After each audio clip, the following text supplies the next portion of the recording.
Jadi saya memang Allah berikan tafdil, fadilah. Bani Israil ini bukan Yahudi, bedakan.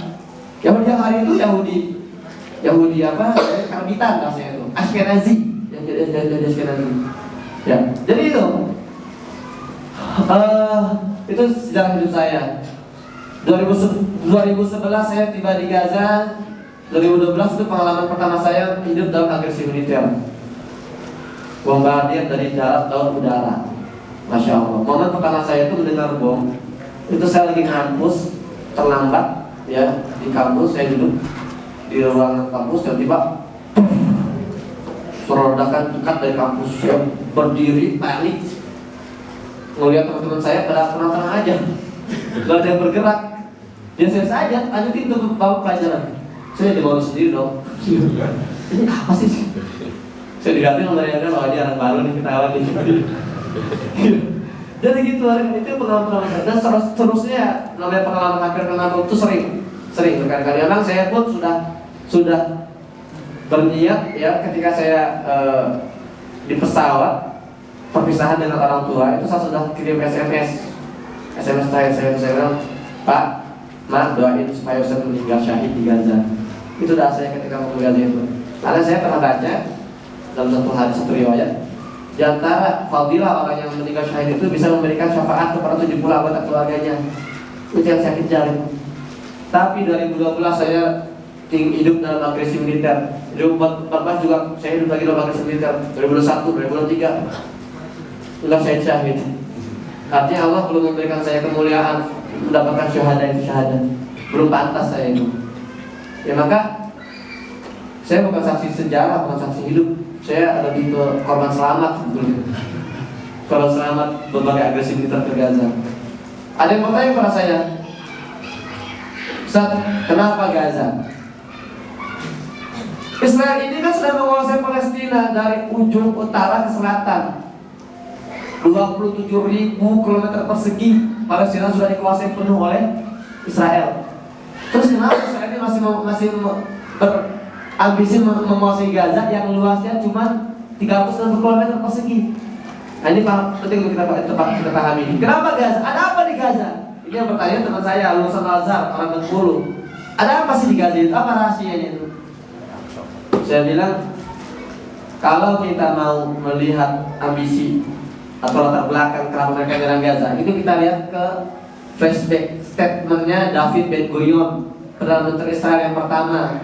Dia pernah ditanya oleh wartawan, "Wahai Pak David, kenapa kami melihat dari tahun ke tahun, dari hari ke hari, ini wilayah Israel ini semakin meluas, semakin membesar, semakin melebar, gitu ya? Kalau kita lihat petanya kan, Palestina semakin habis, Israel semakin meluas.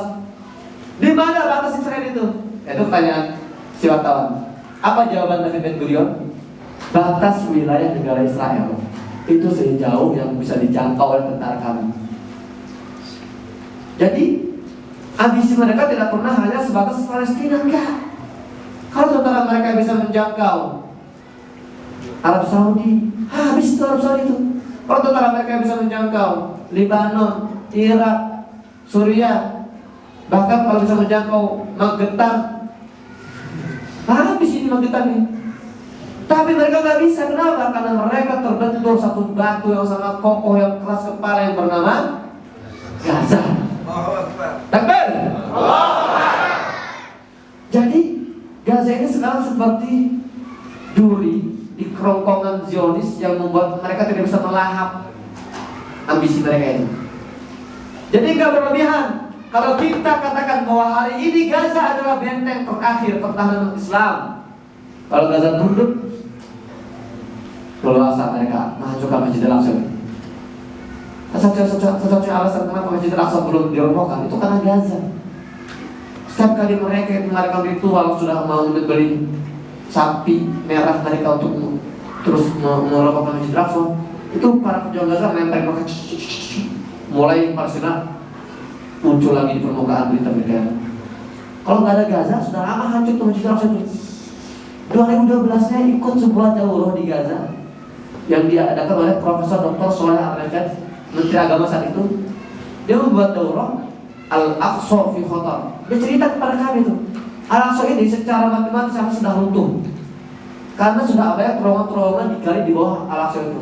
Terowongan apa? Terowongan artefak. Jadi mereka itu para sejarawan Yahudi itu pura-pura mencari peninggalan-peninggalan mereka yang nggak ada. Jadi mereka buat terowongan itu alasan doang untuk membuat rapuh fondasi Al-Aqsa itu sudah secara matematik itu harusnya sudah runtuh itu. Maka dia bilang, profesor bilang, bacaan kami akan ada satu momen di mana Yahudi ini akan mengadakan gempa buatan yang mentarget wilayah Baitul Maqdis. Ketika itu terjadi, puff, yang akan kita jatuh adalah Masjidil Aqsa. Dan ketika Al-Aqsa sudah runtuh, Yahudi ini sudah mempersiapkan semuanya dengan matang. Tender sudah selesai, perusahaan konstruksi sudah selesai, sudah dipilih, material bangunan untuk tempel sudah jadi, sudah siap. Jadi kalau Al-Aqsa runtuh, yang akan terbangun adalah Solomon Temple, sinagog mereka. Untuk apa mereka bangun sinagog? Apa tujuannya? Yahudi sesat hari ini itu mereka meyakini bahwa Mesias mereka, juru selamat mereka, kalau kita ikutnya Dajjal, itu gak akan mulai datang ke Palestina sebelum dibuatkan sinagog. Maka mereka buru-buru berusaha menghancurkan Masjidil Aqsa. Tapi ambisi mereka lagi terputus oleh kekuatan Gaza. Oke. Jadi kita mau salat isya dulu ya. Jangan betul ya? Azan aja. Oke, bagus, silakan kita break dulu untuk azan. Assalamualaikum warahmatullahi wabarakatuh.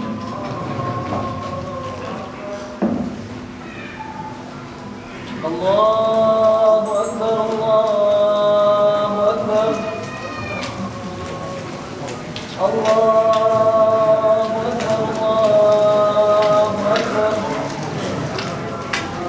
Asyhadu an la ilaha illallah. Asyhadu an la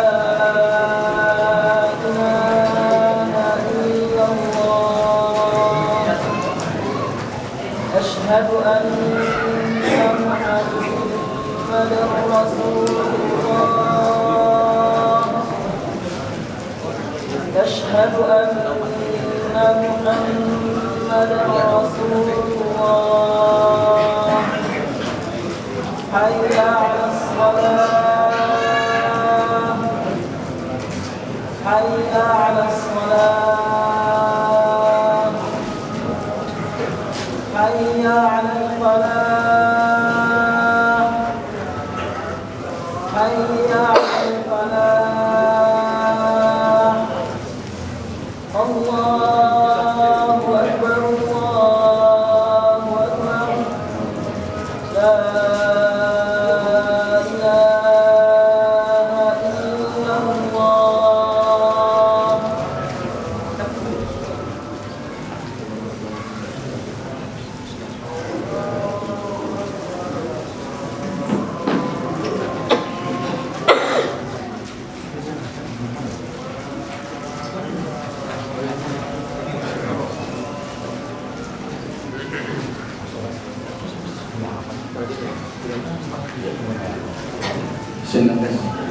Ini bilang sampai jam berapa?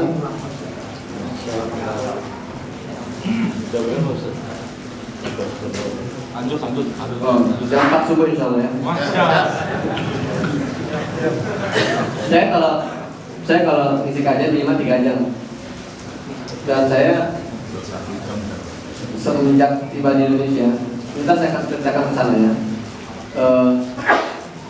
Perjalanan saya sampai ke Indonesia. Tapi kita lanjutkan dulu ceritanya tentang Gaza. Jadi Gaza ini memang menjadi duri di status Zionis yang membuat mereka tidak bisa berlari mengejar ambisi mereka. Makanya sejak 2006 Gaza diblokade. 2008 itu usaha pertama Zionis untuk kembali menguasai Gaza. Mereka menyerang Gaza selama 22 hari dalam pertempuran Harbul Furqan. 22 hari dengan misi menaklukkan Gaza, malah kalah.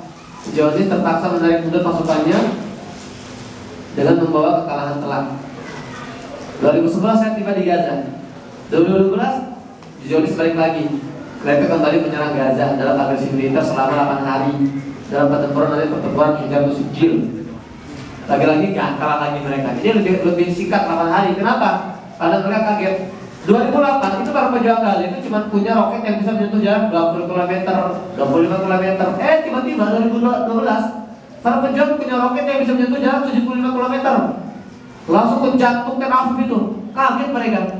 Ini siapa yang buat? Ternyata buatan lokal, namanya M75. Roket M75. M ini disebutkan kepada Ibrahim Makadam, salah seorang akademisi yang syahid, dosen di kampus kami. 2012 Gaza menang. Nah, 2014 Israel menyerang lagi. Lebih brutal. 50 hari kami dibombardir dalam pertempuran Al-Asr al-Ma'kul. Gaza bertahan. Masya Allah. Israel lagi terpaksa menarik mundur pasukannya dengan membawa kekalahan telak. 2021 mereka kembali mengagresi Gaza. Lebih brutal, 14 hari tapi lebih brutal kehancurannya. Apakah Gaza takluk? Tidak. Gaza bertahan lagi. Sampai terjadilah 2023 7 Oktober.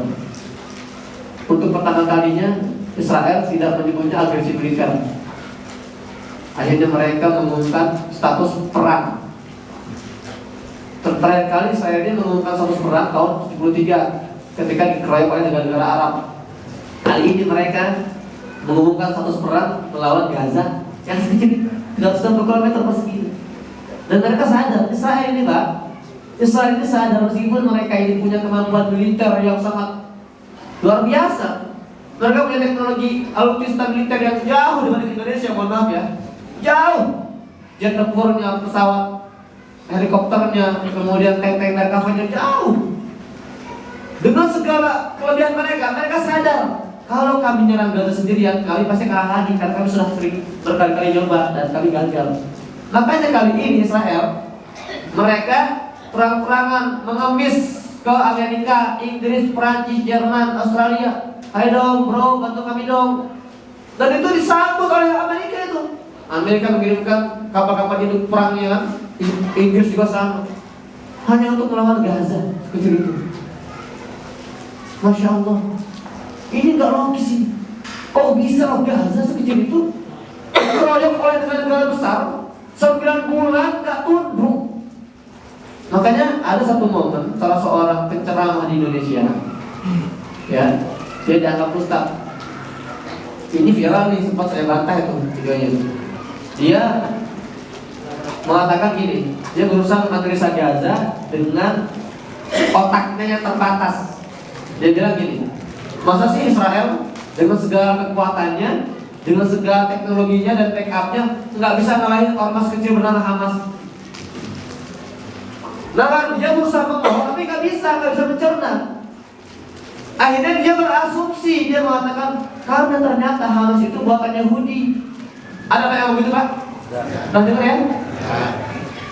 Ini masalahnya, orang ini ke Gaza nggak pernah, ketemu orang Hamas nggak pernah, tapi dengan enteng dia menuduh Hamas buatan Yahudi. Maka saya katakan, kalau mau bicara Gaza, jangan terlalu sombong dengan mengandalkan akal dan logika. Kalau mau menganalisa Gaza, jangan terlalu angkuh hanya mengandalkan rasionalitas kita. Nggak akan nyambung, nggak akan nyampe itu. Memang nggak connect, memang nggak logis Pak. Saya kasih perbandingan dikit ya. Hiroshima Nagasaki itu luasnya 900 km persegi. Dibombardir oleh Amerika tahun 45. Itu dijatuhi bom seberat 15.000 ton. 15.000 ton itu. Hitungan jam, bendera putih berkibar di Jepang, menyerah mereka. Tapi Gaza yang luasnya sepertiga Hiroshima, 360 km, itu dikeroyok oleh Amerika, Israel, Amerika, Inggris, Perancis. Tahu Pak berapa ton jatuh ke Gaza sejauh ini Pak? Kalau di Hiroshima kan 15.000 ton, di Gaza itu sejauh ini sudah 90.000 ton. Bayangkan. Kalau pakai logika harus hancur tuh, harus sudah hilang tuh. Makanya saya bilang kalau bicara Gaza jangan sombong pakai logika. Gunakan kacamata iman, baru nyambung. Lihat dari sudut pandang Al-Quran, baru connect di situ. Karena itu yang mereka lakukan di sana. Al-Quran yang mereka hidupkan.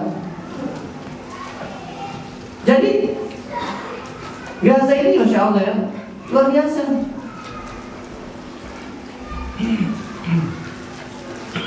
Selama saya tinggal di Gaza, saya merasakan 3 kali agresi, 1 kali perang. Sebelum akhirnya saya dievakuasi. Selama 3 kali agresi itu saya selalu dihubungi oleh Kementerian Luar Negeri.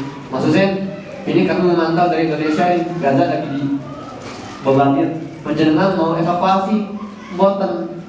Saya bilang boten Pak, tahan deh, gak dulu. 2012, 2014, 2001 saya bertahan. Karena saya sebagai jurnalis, saya masih melihat ada peluang untuk saya berjuang di sana. Internet masih ada, meskipun listrik hanya 4 jam sehari, tapi internet masih bisa akses. Saya sebagai wartawan itu senjata saya. Tapi 2023 ini bukan lagi agresi, ini bukan lagi perang di Indonesia. Hari pertama internet listrik diputus. Saya sebagai wartawan pusing, saya waduh ini senjata saya di sini. Kalau saya nggak ada ini gimana saya mau berjuang? Ada anak-anak muda itu, waduh. Saya di DM, di Instagram, WhatsApp, YouTube itu.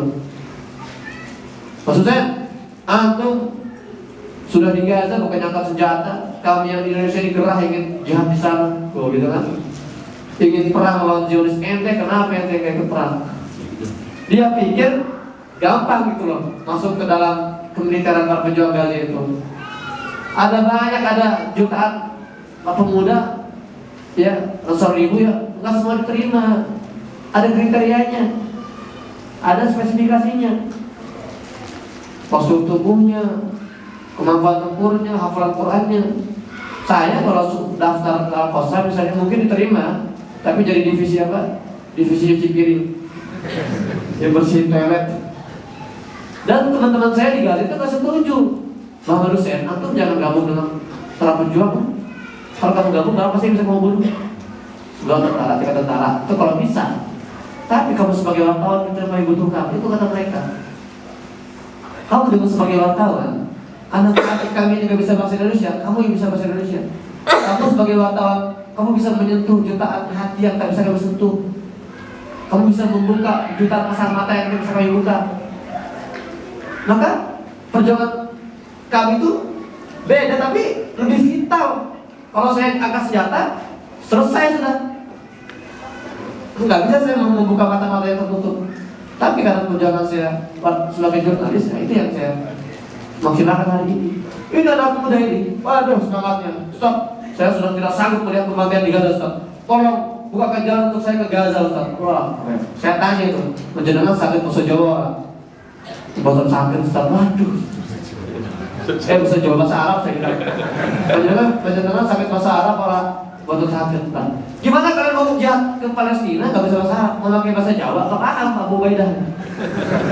Ya. Kalau Ustaz Ubaidah paham, itu borong. Kalau Abu Ubaidah nggak paham. Ya, mau pakai bahasa isyarat di tengah perang, gitu kan? Ini anak siapa sih ngerepotin banget lagi Iya. Dan itu masalah kita anak muda ini. Semangatnya tinggi tapi nggak ada keseriusannya. Dia kira kalau dia datang ke sana dengan mengandalkan daging dan Tuhan yang enggak ideal juga itu mau membantu apa? Nggak bisa apa-apa kita. Kecuali kalian datang untuk membawa 10 unit Sukhoi misalnya, pesawat Sukhoi itu, mungkin diterima loh. Datang membawa 10 unit tank Merkava, mungkin diterima. Kalau cuma datang membawa tulang dan tubuh yang enggak ideal juga ya, jadi beban akannya banyak lagi di sana ntar. Habisnya makanan para mujahidin di sana. Maka harus persiapkan dengan matang anak muda ini. Maka 2023 saya dihubungi lagi oleh teman lu, dihubungi lagi dokter ini langsung yang turun tangan Bu Retno Marsudi. Ya maksudnya kita lagi persiapkan untuk evakuasi. Siap saya bilang. Kali ini saya punya anak 2, istri sudah beberapa kali pingsan di Gaza itu. Anak saya sudah trauma itu karena perang Gaza itu. Setiap hari dengan bombardir. Ya, saya punya pilihan. Saya kasih tawar ke istri saya. Ya, saya bilang, kamu sama anak di Indonesia dievakuasi. Saya stay di sini. Gak mau. Kamu pulang, kamu enggak. Ya udah, saya terima. Itu pun gak gampang. Evakuasi dari Gaza, itu artinya saya harus bergerak dari rumah saya ke perbatasan Rafah. Artinya saya harus melewati satu jalur namanya jalur Salahuddin. Itu jalur favorit Zionis Israel membombardir masyarakat di situ. Bayangkan saya dari mobil nama anak istri saya diantar ke Rafah, bombardir lagi. Itu takut ya, ada takut wajar, tapi keimanan mendominasi di situ. sampai perbatasan Rafah. Pagi-pagi itu saya ditelepon oleh teman lu. Maksud saya pokoknya tuh nyampe ke Rafah jam 8 serah nanti kami sana di Rafah nunggu kamu. Oke siap. Saya gerak tuh sampai jam 9 saya nyampe di Rafah. Kata mereka, maksud saya tunggu dulu ya, Bang Oni masih di jalan. Oke saya tunggu Bang Oni. Bang Oni lumayan jauh rumahnya. Sampai jam 4 sore saya nunggu itu, karena saya kelaparan kehausan di Rafah itu karena saya nggak bawa bekal. Saya kira mau langsung keluar kan. Bang Oni nyampe dengan ambulan. Kita naik bareng-bareng. Nyampe perbatasan sana lagi ke bagian Mesir. Saya nggak boleh lewat. Bang Oni sekeluarga boleh lewat sana. Saya nggak boleh lewat. Alasannya apa? Bang Hussein, nama kamu sudah masuk dalam daftar, tapi anak-anak kamu nggak ada dalam daftar. Kalau penjaringan mau lewat, kamu bisa lewat, tapi anak kamu tadi suruh belakangan. Saya bilang enak aja, saya bilang. Tidak mau saya kembali ke Gaza itu, ke rumah. Gagal. Coba kedua gagal, ketiga gagal, keempat gagal. Baru kelima baru saya bisa keluar. Alhamdulillah. Nah, 12 November saya keluar dari Gaza, 14 November saya take off dari Mesir, 12 November saya landing di Cengkareng. Ketika landing, HP saya bunyi WhatsApp masuk, dan antaranya dari grup keluarga. Dia bilang, kakak kamu kan baru keluar dari Gaza, dari medan perang. Ini sudah banyak media televisi, radio ngantri mau interview, wawancara, mengundang masjid, podcast sudah mengundang, di daftarnya udah banyak, udah mau. Tapi kami sekeluarga ini sepakat kamu istirahat dulu 3 hari, jadi dulu 3 hari. Itu kata mereka. Ketika saya mendengar kata-kata istirahat, saya bilang, bagaimana saya berpikir istirahat hari ini sementara teman-teman saya di Gaza dibombardir tanpa istirahat. Tega sekali saya berani istirahat hari ini sementara adik-adik saya di Gaza dibunuhi tanpa istirahat. Saya bilang, gak ada, terima semuanya. Saya pulang ke Indonesia bukan untuk istirahat, bukan untuk rehat, bukan untuk healing. Saya untuk pulang ke Indonesia untuk melanjutkan perjuangan yang belum selesai. Makanya saya keliling sampai sekarang. Saya sudah Sumatera sudah lewat, Jawa Tengah, Jawa Barat, Jawa Timur sampai ke wilayah timur sana, wilayah Sulawesi itu sudah lewat. Karena saya kalau mau istirahat malu, saya merasa saya belum apa-apa ini. Dan saya Pak, kalau saya diundang, ini saya tim saya wanti-wanti, pokoknya persyaratan undangan saya itu diantaranya jangan ada embel-embel di spanduknya itu siapkan infak terbaik, siapkan donasi terbaik. Bukan saya nggak terima donasi untuk diterima dia, tapi saya nggak mau kajian seperti itu image-nya itu seolah ngumpulin donasi. Itu yang terjadi di Indonesia itu.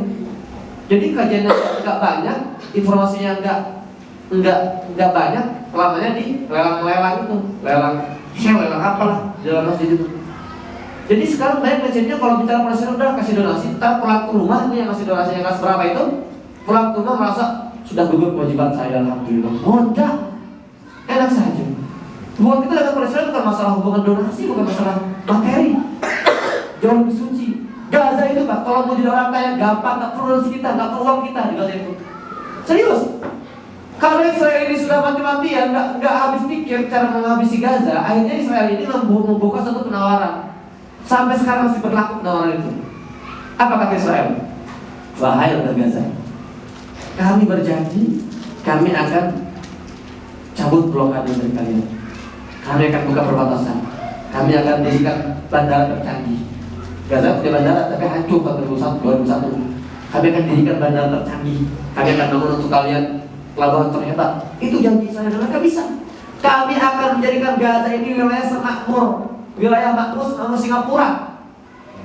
Satu syaratnya kata Israel, tanggalkan senjata kalian, menyerahlah. Itu dong. Karena Israel ini sudah kehabisan akal untuk menghabisi Gaza, jadi mereka menawarkan itu. Jadi gampang kalau warga Gaza itu mau hidup kaya, gampang, nggak perlu donasi kita. Tapi apa kata jawaban warga Gaza? Tidak sudi. Kata Israel ini apa? Lan na'tarifa Israel. Bagi warga Gaza, kami ini berjuang. Ini bukan semata-mata mempertahankan tanah kami, bukan. Kami sedang berjuang mati-matian mempertahankan kehormatan umat Islam. Kami bertempur ini berjihad bukan melindungi darah kami, bukan. Kami bertempur melindungi wibawa umat Islam, tanah wakaf umat Islam. Itu misi mereka. Jadi kami lebih memilih untuk diblokade, dibombardir, dibunuhi, dibantai. Tapi kami tidak sudi, kami tidak rela menyerahkan kehormatan Islam kepada kalian. Takbir! Allah Akbar! Ini jangan salah kaprah. Yang sedang diperjuangkan mati-matian oleh kaum wanita di Gaza hari ini itu kehormatan kita.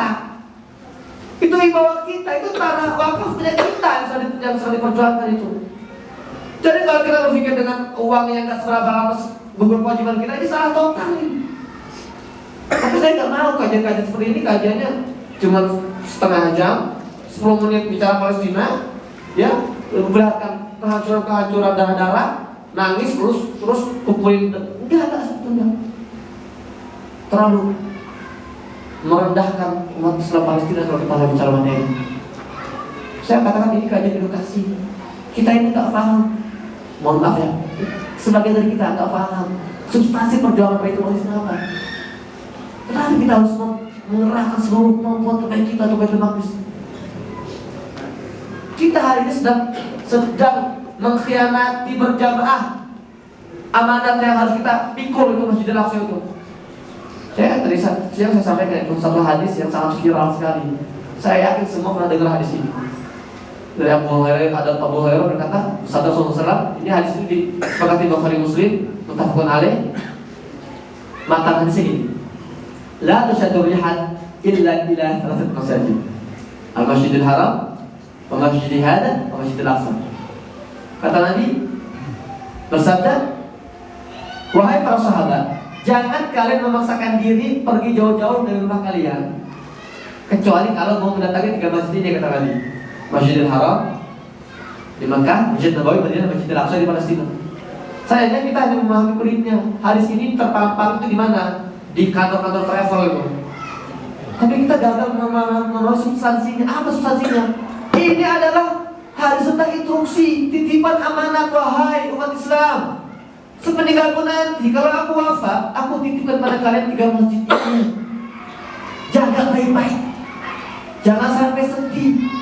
Jangan sampai terbengkalai, jangan sampai kotor, jangan sampai rusak, apalagi jangan sampai jatuh ke tangan musuh. Itu amanatnya. Masjidil Haram, Masjid Nabawi, Masjidil Aqsa. Tapi hari ini kita egois. Kita fokus ke Masjidil Haram, Masjid Nabawi. Setahun bisa 5 kali umroh itu ngapain gitu. Sementara Masjidil Aqsa diabaikan. Kok bisa kita yang tenang? Masjidil Aqsa itu disandra itu, diinjak-injak setiap hari. Itu kemana itu akidah kita? Ini Masjidil Aqsa ini pusat keberkahan umat Islam. Dalam Al-Quran gak pernah Allah menyebutkan Masjidil Aqsa atau menyebutkan Palestina, gak ada. Tapi dalam Al-Quran coba kita simak baik-baik. Setiap kali Allah yang membahas Palestina, Allah gunakan narasi paling indah, paling mulia. Alladzi barakna haulahu, alladzi barakna fiha, alladzi barakna fil alamin. 5 kali setidaknya saya baca dalam Al-Quran itu Allah menyebutkan dengan istilah negeri yang kami berkahi. Dalam surat Al-Anbiya lebih dahsyat lagi tuh. Allah berfirman, "A'udzubillahi minasyaitonir rajim, wa najjaynahu wa Lutan ilal ardi allati barakna fiha lil alamin." Kata Allah, kami selamatkan Ibrahim dan Lut alaihi wassalam ke sebuah negeri yang kami berkahi untuk seluruh alam semesta.